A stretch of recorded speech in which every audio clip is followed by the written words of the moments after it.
Bonjour et bienvenue à l'entretien de France 24. Nous sommes à Washington et accueillons aujourd'hui le général David Petraeus, qui a commandé les forces américaines et celles de la coalition lors des guerres d'Irak et d'Afghanistan.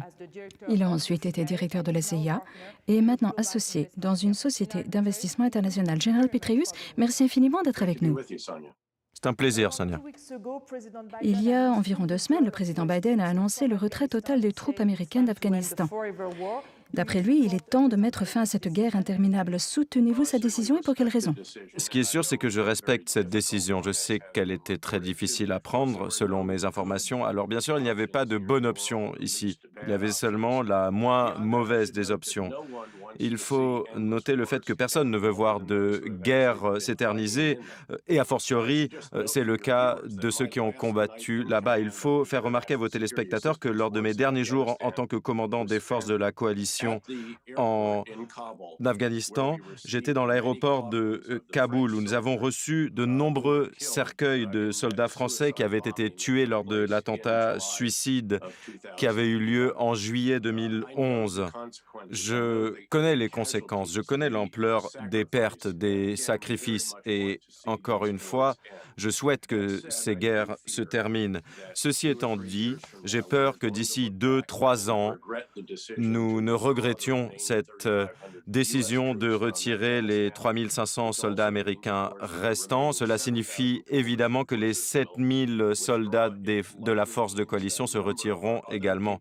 Et ça veut dire qu'il y a un certain nombre de capacités en termes de renseignement, de développement, de diplomatie seront réduites également. Et enfin, cela ne mettra pas un terme aux guerres sans fin en Afghanistan. Cela signifie simplement que les Américains à la coalition ne seront plus impliqués sur le plan militaire. Et bien sûr, nous disons souvent qu'il n'y a pas de solution militaire à cette situation, mais les talibans pensent le contraire. Et au contraire, ils misent sur l'option militaire. Le 1er mai, il y a eu un très grand nombre d'attaques qui ont été repoussées, heureusement, de manière très efficace par les forces de sécurité afghanes, qui luttent, qui meurent pour leur pays et qui continueront de se battre sans relâche pour résister aux efforts des talibans visant à dégrader la situation sécuritaire en Afghanistan. En tant qu'ancien commandant des troupes américaines en Afghanistan, pensez-vous que l'armée afghane peut résister aux talibans sans l'aide des Américains et de l'OTAN? Les forces de sécurité afghanes ont démontré qu'elles avaient une volonté considérable de se battre, de mourir pour leur pays. Elles ont enregistré des pertes considérables au service de leur pays au cours des années récentes. Mais je suis davantage préoccupé par le moyen terme que par le court terme. Avec le temps, pour les forces de sécurité afghanes, il y a des hélicoptères qui ne seront pas entretenus comme il faudrait, des véhicules, des systèmes d'armement, il y a des difficultés logistiques, la question de la mobilité sur le champ de bataille. Il y aura des difficultés s'il n'y a pas le soutien de la coalition et des États-Unis. Donc il y a nombre de sujets sur lesquels, avec le temps, il y aura des capacités qui seront réduites pour ces forces de sécurité. Mais entre-temps, j'ai peur que la campagne des talibans d'exécution ciblée, d'assassinat des élites instruites ne se poursuive. Je veux parler des acteurs économiques de premier plan dans les grandes villes. Et j'ai peur qu'avec le temps, malheureusement, il y ait un exode de personnes qui ont des perspectives en dehors du pays, également un exode de réfugiés. Si, en effet, cela se transforme en guerre civile, de manière comparable à ce qui s'était passé après la chute de l'Union soviétique, 2 ans après le retrait soviétique, ce qui s'était soldé par l'assassinat du président Najibullah. Dans le cadre de l'accord signé entre le gouvernement Trump et les talibans en février 2020, les talibans ont promis de couper les ponts avec Al-Qaïda. Est-ce là un engagement crédible? Nous n'avons vu aucune preuve tangible qui suggère que les talibans seraient disposés à rejeter Al-Qaïda. Il ne faut pas penser que les talibans vont mener nos missions antiterroristes à notre place. Et bien sûr, il faut rappeler pourquoi nous sommes allés en Afghanistan Au départ, il s'agissait d'éliminer le sanctuaire à partir duquel Al-Qaïda avait planifié les attentats du 11 septembre et entraîné les assaillants. L'autre raison de notre présence en Afghanistan, c'est la valeur de l'Afghanistan en tant que plateforme pour notre campagne antiterroriste régionale, qui incluait bien sûr l'opération visant à ce qu'Oussama Ben Laden paye pour ses actes lors de mes derniers mois en tant que commandant de la Force internationale d'assistance et de sécurité en 2011. Le Pakistan a soutenu les talibans de façon systématique. Est-ce que les gouvernements américains successifs auraient dû exercer plus de pression? Eh bien, je n'ai jamais su très clairement, y compris lorsque j'étais directeur de la CIA, quelle était exactement la relation entre l'armée et les services de renseignement pakistanais et les talibans afghans, les réseaux Haqqani, etc., les autres groupes qui étaient présents sur leur territoire. Alors, il y avait beaucoup de suppositions, d'allégations, mais il était extrêmement difficile de savoir clairement quels étaient ces liens et quel appui spécifique était fourni, s'il y en avait. Mais ce qui était limpide et indéniable, c'est que le Pakistan n'avait pas éliminé ces groupes et n'avait pas empêché ces groupes d'utiliser son territoire en tant que sanctuaire. Et c'était extrêmement problématique pour nous. Les talibans ont constitué jadis un allié précieux des États-Unis contre le groupe État islamique. Y a-t-il désormais un risque de réémergence de l'EI en Afghanistan? Oui, je pense qu'il est possible que le groupe État islamique établisse un sanctuaire dans la zone frontalière entre l'Afghanistan et le Pakistan, qui est une zone très montagneuse et accidentée.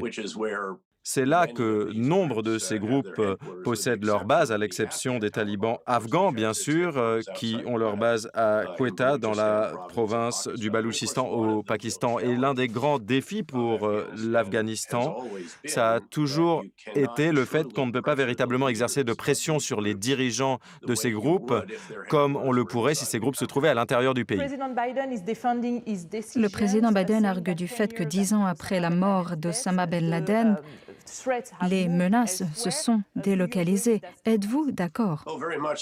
Oui, tout à fait. De fait, la menace extrémiste s'est métastasée. Elle ne se situe plus uniquement en Irak ou en Afghanistan. Il y a toujours une menace qui est très présente du groupe État islamique en Irak, dans le nord-est de la Syrie, à Idlib. Il y a d'autres groupes extrémistes, la France le sait très bien, qui se trouvent sur le continent africain. Mais l'enseignement que j'ai tiré des 20 dernières années, c'est qu'il faut garder la situation à l'œil, il faut continuer de gérer cette situation. Et quand on retire totalement nos forces, comme nous l'avons fait avec nos forces combattantes en Irak, eh bien, on peut rater la reconstitution d'une organisation comme le groupe État islamique, qui cause des pertes considérables. Les responsables du gouvernement Biden maintiennent que les menaces contre l'Occident peuvent être désamorcées à distance. Êtes-vous d'accord? Eh bien, nous avons beaucoup de capacités aujourd'hui dont nous ne disposions pas en 2000, lorsque les attentats du 11 septembre ont été planifiés par Al-Qaïda. Et donc, nous utiliserons toutes ces nouvelles capacités, avant tout, pour tenter d'éviter que de nouveaux sanctuaires extrémistes ne soient constitués à notre insu. Et bien sûr, si nous en prenons connaissance, nous prendrons des mesures pour les détruire. Mais comme le directeur de la CIA l'a dit à juste titre, cela sera difficile parce que nous n'aurons pas de base dans le pays. Et il ne semble pas que l'on prévoit de créer une base dans les États d'Asie centrale à court terme ou au Pakistan. Et donc, pour l'instant, tous nos moyens devront être projetés à partir des États du Golfe et c'est un vol très long parce qu'on ne peut pas survoler l'Iran. Ce serait la voie la plus directe. Il faudra contourner l'Iran où il pourrait y avoir la possibilité d'un porte-avions positionné au sud du Pakistan, mais c'est une option très coûteuse également.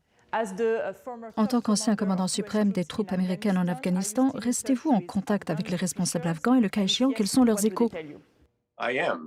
Oui, c'est le cas. Je suis également en contact avec des responsables de notre gouvernement et il y a énormément de préoccupations.